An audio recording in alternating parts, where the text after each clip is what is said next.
Argentina. Un beso grande para todos. Quelques jours avant la 6e manche du WRC, les pilotes Citroën faisaient escale à Buenos Aires pour le week-end. Pour Citroën Argentine, la venue du championnat du monde des rallyes est assurément un des temps forts de l'année.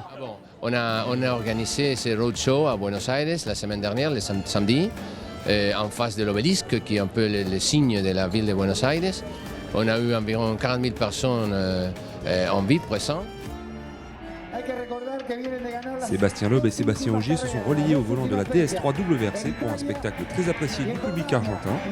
Pour Citroën, la fête ne s'arrêtait pas à cet événement, retransmis en direct sur 4 chaînes de télévision.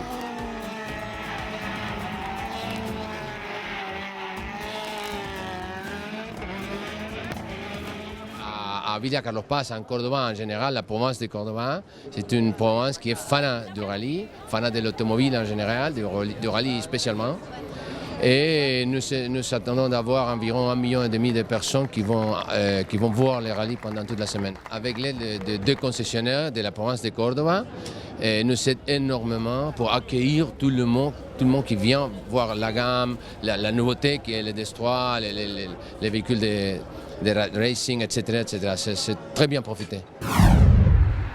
Après ces moments de festivité, les équipages ont rejoint Villa Carlos Paz pour attaquer les reconnaissances du rallye. Nous avons été à leur rencontre et c'est Julien Ingracia qui nous fait découvrir l'habitacle des voitures utilisées pour les recos. Bienvenue dans notre voiture de reco, Seb et moi. Je vais vous montrer un peu mon outil de travail, mon bureau en fait, au quotidien. Alors, visite guidée. En face de moi, j'ai une grosse boîte, c'est le Tripmaster. Alors, Tripmaster, tout le monde en a entendu parler, mais à quoi ça sert ? Ça sert en fait à mesurer les distances entre 2 points. Et moi, ça m'aide vachement parce que ce soit en spécial ou en routier, on a des intersections qui des fois sont très proches ou très éloignées les unes des autres. Et pour moi, c'est d'une grande aide parce que quand vous arrivez à une sortie d'autoroute qui a 5 ou 6 sorties d'affilée sans indication et qu'il faut prendre celle au kilomètre 2,6, ça peut être utile. De mon côté, j'ai ma petite sacoche de copilote avec, vous le savez, les roadbooks, les notes ou les cahiers vierges, ça dépend des rallyes. On va pouvoir retrouver aussi dans notre habitacle un joli poste radio, ça c'est la touche Loeb et Lena qui ont instauré ça. Avec mon Seb, on n'a pas encore décidé de quelle musique on allait jouer dans la voiture, mais c'est en égo. Du côté du poste de pilotage, vous retrouvez donc un volant avec un report justement sur le Tripmaster, parce que ça peut aider Seb, là-bas il a son petit Tripmaster à lui. Seb est très précis sur les distances entre 2 virages, donc il utilise énormément ce trip, ça va de 15 mètres à 400 mètres ou au-delà évidemment. On a aussi notre petit tracker ERTF, donc c'est en fait le GPS qui nous surveille pendant les recos, dans le sens où on a une vitesse limite à ne pas dépasser. Donc ça sert de mouchard et en même temps ça nous sert à nous d'avertisseur sonore. Et vous voyez qu'on est quand même pas mal installé, puisque en termes de sécurité, on a des sièges baquets, on a des Mickey pour bien s'entendre dans les spéciales à la prise de notes.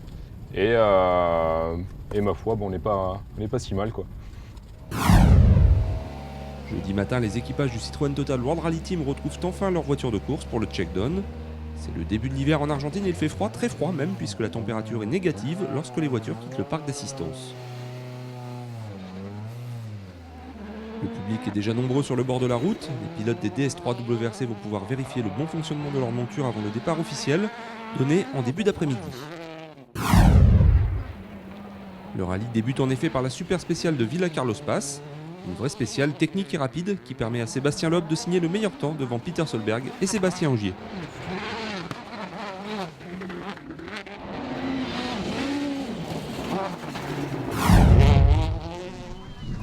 Vendredi matin, les concurrents ont rendez-vous avec quelques-uns des monuments du championnat du monde.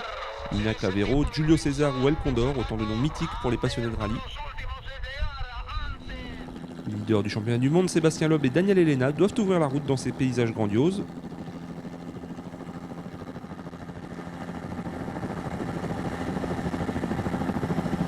Et droite 150 cours pas, corde sur frein pour 100 mètres.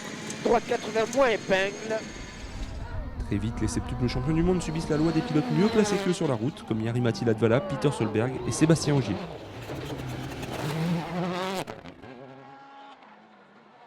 Les Seb et Daniel vont être éloignés de la course en tête par une pénalité infligée lors du contrôle horaire précédant le regroupement demi-journée. En fait, la pénalité, elle correspond au fait que quand on rentre dans la zone, on a un panneau jaune, on attend, ensuite on va pointer, on s'arrête au panneau rouge.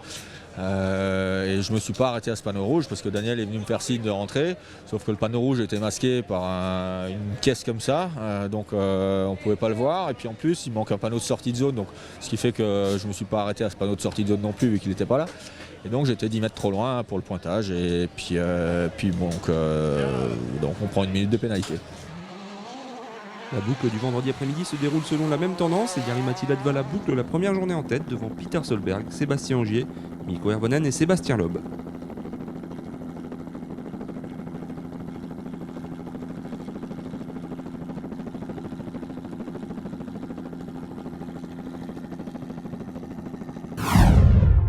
Après le Mexique et avant l'Australie, le rallye d'Argentine est une des 3 manches outre-mer du championnat du monde 2011. Sur ces épreuves, la logistique nécessite une organisation bien particulière. En Europe, on transporte tout le matériel avec des camions et de temps en temps un petit peu de fret aérienne. Et pour les outre-mer, tout est par fret mer, maritime et fret aérienne. Sur le bateau, on a 5 containers qu'on utilise comme base de travail. Je veux dire, on peut dire que c'est eux qui remplacent les camions sur le terrain en Europe.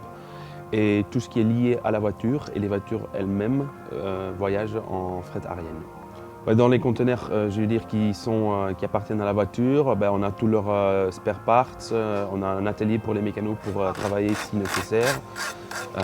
Dans le conteneur SDF, là, il y a la personne qui s'occupe des amortisseurs qui a son vrai atelier pour changer les amortisseurs si nécessaire.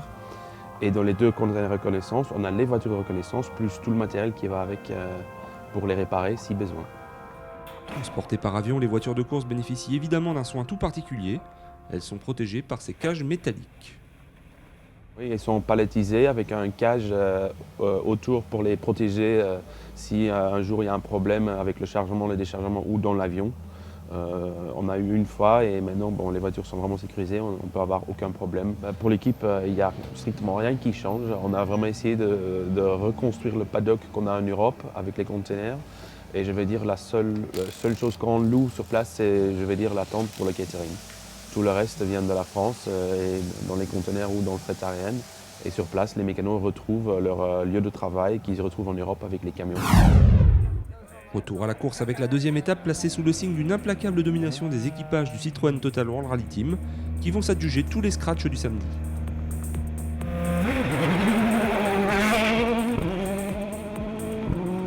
Dès la première spéciale du jour, Sébastien Ogier prend la 2e place à Peter Solberg. 50 mètres gauche 138, gauche 138 qui ouvre dès l'est, 50 mètres gauche 138, gauche 138 qui ouvre bidon à fond. 80 mètres gauche 130 plus million GTG, 130 plus million. Sébastien continue à attaquer et met la pression sur Jari-Matti Latvala qui casse une suspension en fin de journée.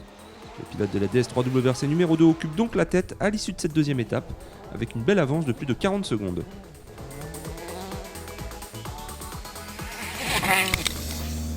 Malgré la minute de pénalité reçue la veille, Sébastien Loeb et Daniel Elena sont très motivés pour revenir sur la tête de la course. Ciel tout droit sur droiti. Et gaucher en ciel. 100 mètres. Droite 140 plus. Sur gauche 140 bon sable. 130 mètres ciel. Sur 30 mètres, droite 130 moins. Les septuples champions du monde signent 5 meilleurs temps et reviennent en 3e position, à quelques secondes de Mikko Hirvonen. Retrouvons les impressions des pilotes Citroën à l'assistance de fin d'étape. Je me doutais que ça allait être difficile et puis finalement on a réussi à bien s'adapter au spécial d'aujourd'hui. Avant le départ, je pouvais pas savoir le profil de ces nouvelles spéciales, mais finalement c'est des spéciales qui me plaisent beaucoup, qui sont roulantes, assez larges, avec beaucoup de longues courbes très rapides et j'ai pris beaucoup de plaisir à conduire ici aujourd'hui. Tout semble partir à notre faveur, mais après rien n'est fini avant la ligne d'arrivée, on le sait. On a déjà payé quelques fois par le passé, donc il va falloir rester concentré comme il faut jusqu'au bout, garder un bon rythme demain matin, on va être premier sur la route, donc il ne va pas falloir s'endormir. Pour la victoire, non. À la régulière, non. Après, on ne sait jamais ce qui se passe, hein, mais en tout cas, on est en bonne position pour se battre pour la 2e place. Vu ce qui nous est arrivé hier, c'est pas si mal.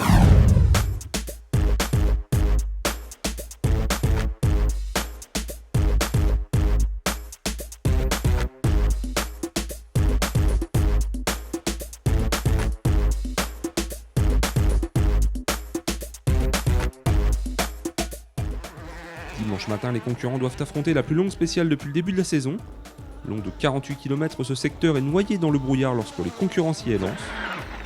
Droite 118 et gauche 120 mètres. Frein avant, droite 110 moins tenir, 110 moins tenir. Sur gauche 110. Sébastien Ogier gère son avance, mais à 1 km de l'arrivée, l'improbable se produit. 100 moins, 1 million et 3 anciennes, 100 moins, 1 million. 1 Non, c'est pas vrai ça. 110 moins. Malgré ce tonneau, le duo Ogier-Ingracia parvient à poursuivre sa route jusqu'à l'arrivée de la spéciale.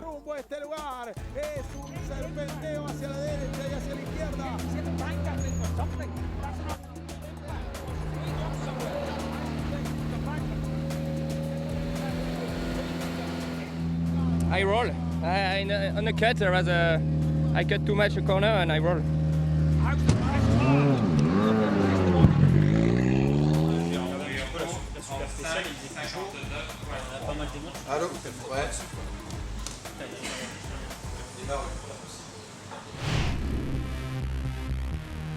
Sébastien Ogier est toujours en tête avec une vingtaine de secondes d'avance, mais il est privé de direction assistée pour les 3 dernières petites spéciales.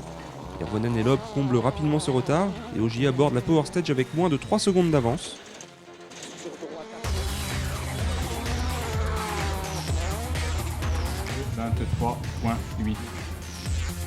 Sébastien Loeb a pris l'avantage sur Mikko Hirvonen, mais il doit encore résister lors de la toute dernière spéciale, la fameuse Power Stage.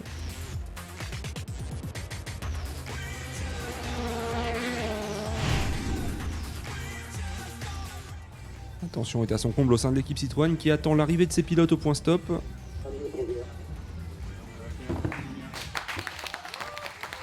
Sébastien Loeb remporte la 65e victoire de sa carrière dans cet ultime chrono. Une fois encore, les écarts sont très faibles puisque Mikko Hirvonen ne s'incline que pour 2 secondes 4.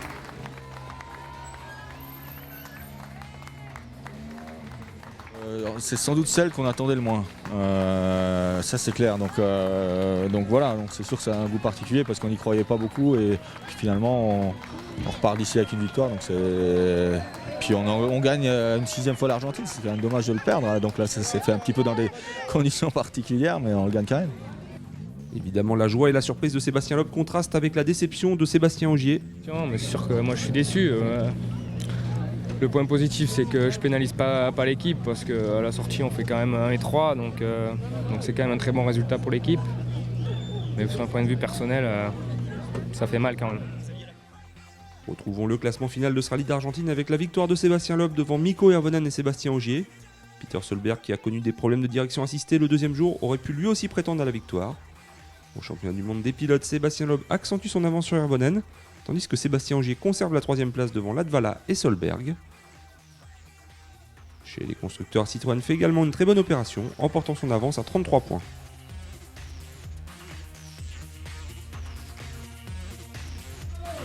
On se quitte sur le podium de ce rallye d'Argentine.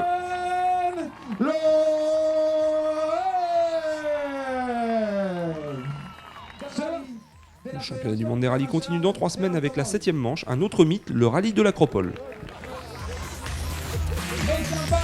El podio, aquí están los 3 primeros de la clasificación general del Rally de Argentina, 6ª fecha del Campeonato Mundial de Rally de la FIA. El champán del festejo.